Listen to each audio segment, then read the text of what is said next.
கதை முடிஞ்சு போச்சு.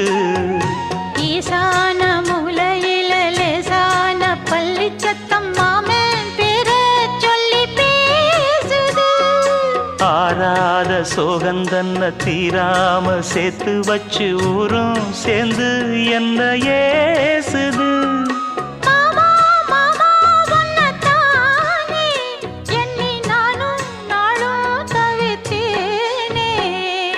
கூண்டுக்குள்ள என்ன வச்சு கூடி நின்ன ஊரை விட்டு கூண்டுக்குள்ள போனதென்ன கோலக்கிளியே.